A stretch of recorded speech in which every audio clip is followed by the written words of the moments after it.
Break के बाद आप सभी का स्वागत है। सीधा रुख देहरादून का करेंगे। उत्तराखंड के मुख्यमंत्री पुष्कर सिंह धामी लाइव हैं। क्या कुछ वो कह रहे हैं आपको सुनवाते हैं।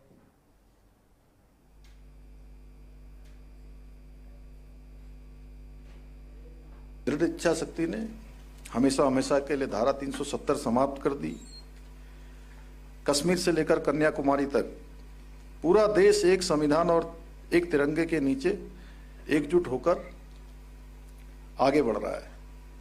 पहले हम कभी कहते अखंड भारत कहने में थोड़ा सा वो होता था कि वो भारत का अभिन्न अंग नहीं है, ये मन में संकोच होता था। इतना ही नहीं, आज भारत डॉक्टर मुखर्जी के विजन को, उनके अनुरूप उनकी सांस्कृतिक विरासत पर गर्व कर रहा है। चाहे अयोध्या में भगवान राम का भव्य मंदिर बनना हो, काशी विश्वनाथ धाम में काशी कॉरिडोर बनना हो, महाकाल में महाकाल लोक बनना हो, या हमारे ही राज्य में केदारनाथ और बद्रीनाथ धाम के भव्य नवनिर्माण पुनर्निर्माण हो, या हरिपुर कालसी में यमुना तीर्थ का निर्माण होना हो, आदि कैलाश यात्रा प्रारंभ होनी हो, शीतकालीन यात्रा प्रारंभ होनी हो, ये आज वो जो डॉक्टर मुखर्जी सोचते थे वही सांस्कृतिक उसके उत्थान का ये स्वर्णिम काल आज हमारे देश के अंदर आ गया है। भाई स्वर्णिम काल चल रहा है। यही नहीं, केंद्र सरकार की कोई भी नीति हो, चाहे वो अंत्योदय पर आधारित सबका साथ सबका विकास सबका विश्वास, या फिर प्रत्येक गांव आज सड़क मार्ग से जुड़ना हो, प्रत्येक गरीब को पक्का मकान मिलना हो, हर घर से नल जल योजना पहुंचनी हो, हर घर तक जल पहुंचना हो, आयुष्मान भारत योजना के तहत मुफ्त इलाज मिलना हो, या डिजिटल इंडिया के माध्यम से अंतिम छोर पर बैठे हुए व्यक्ति का सशक्तिकरण हो, या यूटीआई के माध्यम से आज छोटे छोटे जो हमारे दुकानदार हैं, मिट्टी के बर्तन बनाने वाले हैं, दिए बनाने वाले हैं, कोई ठेली वाला है, छोटी चाय की दुकान वाला है, सब्जी वाला है, बड़ा गर्व होता है कि जब हम वहाँ पर भी अपना उसको डिजिटल पेमेंट करते हैं। कार्ड दीजिए, मोबाइल से जो है एकदम से जो है वो सब आप स्नैप करिए, वो सब पूरा निकल जाता है वहाँ पर। एक समय था जब 2014 में मोदी जी देश के प्रधानमंत्री बने थे, मुझे अच्छी तरह याद है, जब उन्होंने ये सब बात करी थी देश के सामने कि हम जो है यहाँ पर ये डिजिटल ट्रांजैक्शन शुरू करेंगे, ये शुरू करेंगे, तो कुछ कांग्रेस पार्टी के लोग उस समय मखौल उड़ाते थे, कहते थे कि ये भारत में ये व्यवस्था कैसे हो सकती है, यहाँ इंटरनेट एक्सेस नहीं करता है, यहाँ के लोग पढ़े लिखे नहीं हैं, यहाँ सुविधाएं नहीं हैं, यहाँ लोगों के पास स्मार्टफोन नहीं है। लेकिन जब इच्छा शक्ति हो, नीति साफ हो, नियत स्पष्ट हो, तो कोई काम असंभव नहीं होता है। आज पूरी दुनिया का 50% से भी अधिक डिजिटल ट्रांजैक्शन किसी देश के अंदर हो रहा है, तो हमारे देश के अंदर हो रहा है। हमारे प्रधानमंत्री 66 करोड़।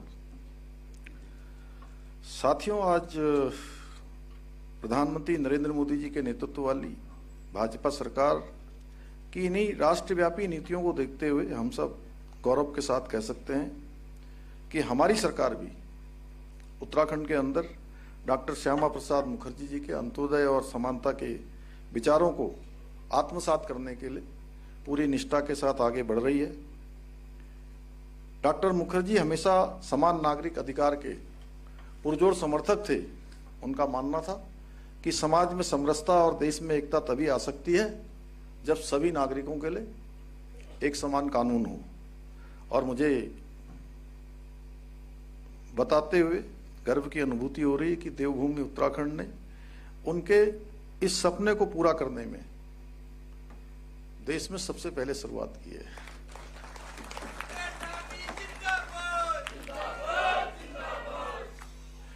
हमारा राज्य उत्तराखंड देश का पहला ऐसा राज्य बना है जिसने समान नागरिक संहिता जैसे क्रांतिकारी कदम को उठाने का काम किया है।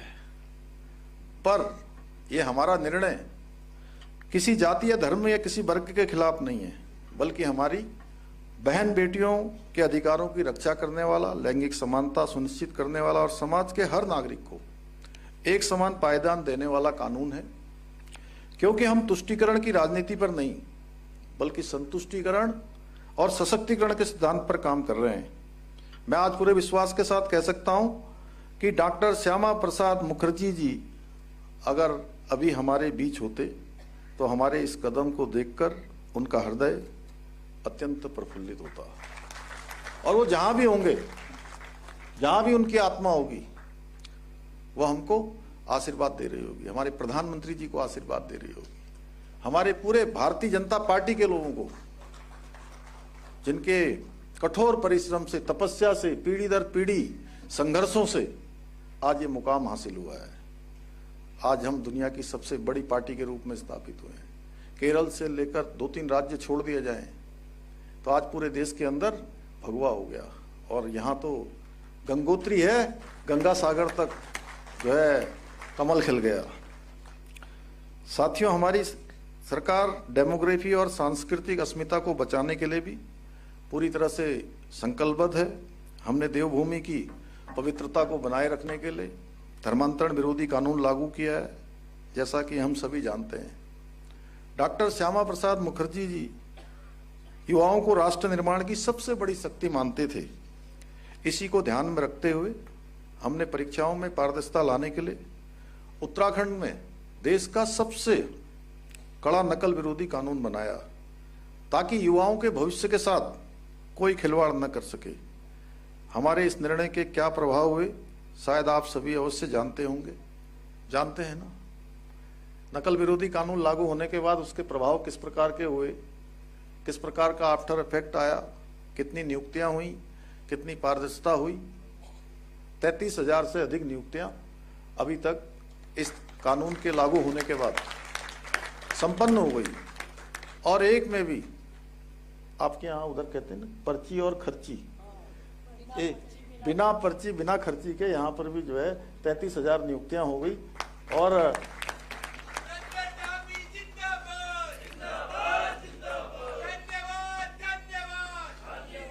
साथियों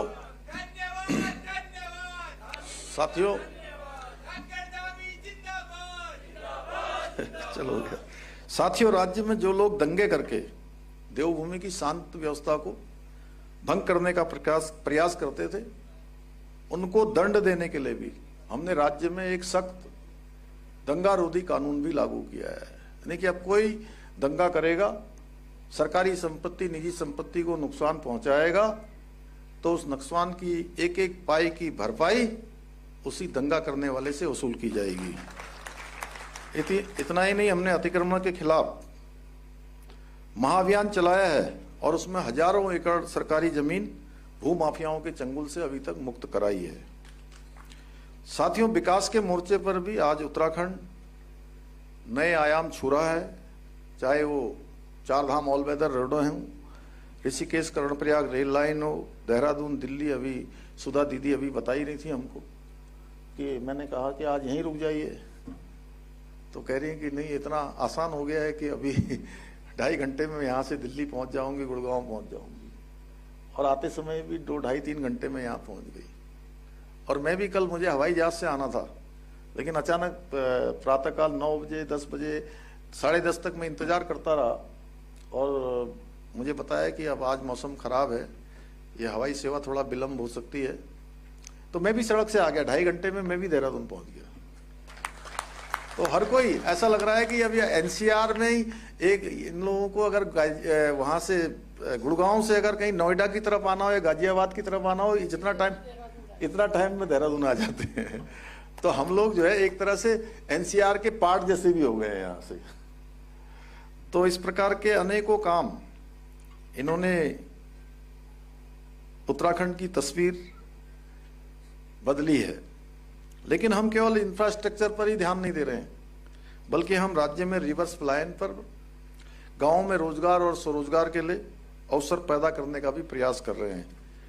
चाहे होम स्टे योजना हो, महिला स्वयं सहायता समूह को सशक्त बनाना हो, युवाओं के लिए स्टार्टअप नीतियां बनानी हो, हर हाथ को काम, हर चेहरे पर मुस्कान लाने के संकल्प के साथ हम आगे बढ़ रहे हैं। हमारे ये सारे प्रयास डॉक्टर मुखर्जी जी के समृद्ध, समर्थ और आत्मनिर्भर भारत के सपने को साकार करने की दिशा में एक छोटा सा प्रयास है। साथियों, आज जब भारत अमृतकाल की यात्रा पर आगे बढ़ रहा है, तब हम सभी की जिम्मेदारी और अधिक बढ़ जाती है। आज हम केवल डॉक्टर श्यामा प्रसाद मुखर्जी के स्मरण ही हमें उनको नहीं करना है, बल्कि उनके विचारों को, उनके कार्यों को अपने जीवन में उतारना है, अपने व्यवहार में लाना है। क्योंकि वो मानते थे कि मजबूत राष्ट्र का निर्माण केवल सरकारें नहीं कर सकती हैं, बल्कि उसके सभी जागरूक नागरिक, समर्पित कार्यकर्ता करते हैं। यही कारण है कि उन्होंने देश के बाद संगठन को सर्वोच्च स्थान दिया। उन्होंने ऐसे कार्यकर्ताओं की कल्पना की जो पद के लिए नहीं, बल्कि किसी लक्ष्य के लिए और उद्देश्य के लिए कार्य करें, जो सत्ता के लिए नहीं बल्कि सेवा के लिए समर्पित हों, जो व्यक्तिगत हितों से ऊपर राष्ट्र हित को रखें।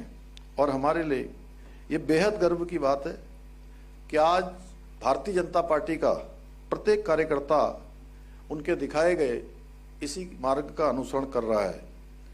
हमारा संगठन व्यक्तियों पर नहीं बल्कि विचारों पर चलता है। हमारा संगठन सत्ता का माध्यम नहीं बल्कि राष्ट्र सेवा का अभियान है। इसलिए आप सभी ने राजनीतिक गतिविधियों में शामिल होने के साथ साथ समाज में सेवा भाव को बढ़ावा देने के लिए भी हर संभव प्रयास करने हैं। ये समय हमारे लिए संगठन की दृष्टि से भी अत्यंत महत्वपूर्ण है, क्योंकि अगले वर्ष के शुरुआती महीनों में ही राज्य विधानसभा के चुनाव भी होने हैं। ऐसे में आप सभी की जिम्मेदारी और अधिक बढ़ जाती है। एक ओर आप सभी ने राज्य सरकार, केंद्र सरकार की उपलब्धियों को जन जन तक पहुंचाना है, वहीं हमें अपने एक एक बूथ को भी मजबूत करना है। साथ ही प्रत्येक परिवार तक सरकार की जन कल्याणकारी योजनाओं को पहुंचाने में भी सहयोग प्रदान करना है और समाज के सभी वर्गों का विश्वास जीतना है, उनके नजदीक पहुंचना है। साथियों, जब हमारा कार्यकर्ता घर घर पहुंचता है, तब केवल संगठन नहीं बढ़ता है, बल्कि राष्ट्रवाद की विचारधारा भी मजबूत होती है। इसलिए अंत में मैं इतना अवश्य कहना चाहूँगा कि मुझे पूरा विश्वास है कि आप सभी कार्यकर्ताओं के समर्पण से, आप सबके अथक प्रयासों से, परिश्रम से के बल पर हम आदरणीय मोदी जी के नेतृत्व में डॉक्टर श्यामा प्रसाद मुखर्जी जी के सपनों का सशक्त, आत्मनिर्भर और विकसित राष्ट्र बनाने में अवश्य सफल होंगे। साथ ही उत्तराखंड को देश का श्रेष्ठ राज्य बनाने के हमारे विकल्प रहित संकल्प को सिद्धि तक पहुंचाने में अवश्य कामयाब होंगे। इसी विश्वास के साथ एक बार मैं पुनः भारत माता के महान सपूत डॉक्टर श्यामा प्रसाद मुखर्जी जी को अपनी विनम्र श्रद्धांजलि अर्पित करते हुए अपनी बात को समाप्त करता हूं। धन्यवाद।